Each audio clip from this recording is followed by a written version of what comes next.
Tonight we begin with China. The big headline is their economy. It is under pressure. Growth is slowing down. Exports, manufacturing, property, retail, all key sectors are underperforming in China. And what is the Chinese state doing?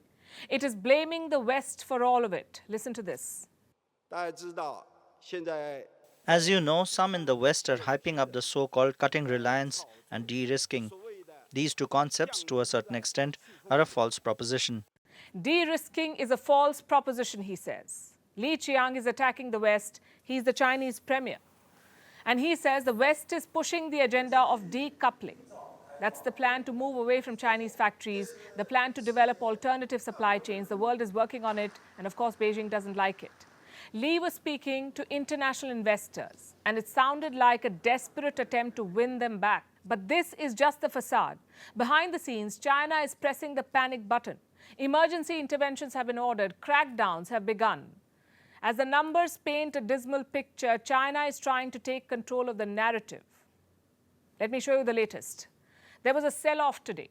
China state banks sold their dollars. They sold US dollars and bought more of the Chinese currency, the yuan. You can call it a currency swap of sorts. How does it help? Quick background. The Chinese currency has been weakening against the greenback, the US dollar. Its value fell by 4% in 2 months. So an intervention was necessary, first to arrest the fall and then to spur demand for the yuan.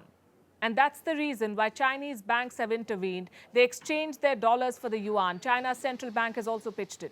It injected more funds into the market. All in all, Beijing has gone on the offensive. It is aggressively defending the yuan and its own economic policies. Plus, it has launched a crackdown. Influential financial experts are being muzzled in China. People like Wu Xiaobo. He's a very prominent expert on finance. He writes for a famous Chinese news website. And he's published many best-selling books as well. Now, this man is being muzzled. Yesterday, he was banned from Weibo. Weibo is China's version of Twitter.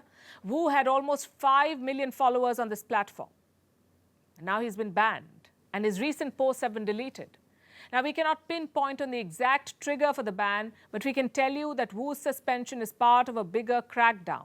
Recently, a top data provider was also suppressed. I'm talking about a platform called the Wind Information Company.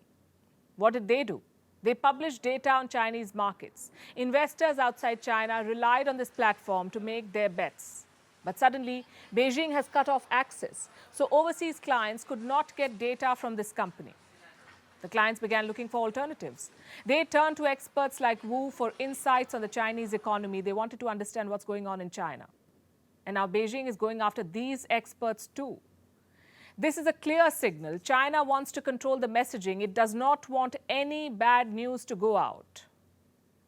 But it may be too late for this, because leading experts the world over have already made up their minds. Yesterday, we told you about the S&P report. S&P is a global ratings agency, and it has slashed China's growth forecast from 5.5% to 5.2%. Other Wall Street banks are also pessimistic, like Goldman Sachs. They've downgraded China. Earlier, the estimated growth was 6%. Now the forecast is 5.4%, according to Goldman Sachs. And what does this bank say about China's economy? It says the economy looked strong after reopening, but the recovery has now, quote-unquote, fizzled out.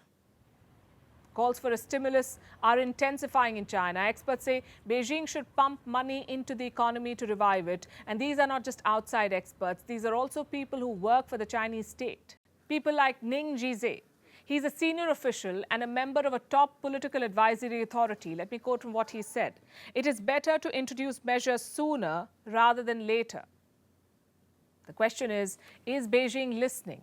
So far, there are no signs of a stimulus, only talks and crackdowns. The Communist Party is trying to mask its failures, but the writing is on the wall. The era of high-performing growth in China is coming to an end, and Beijing's current policies will only slow it down further.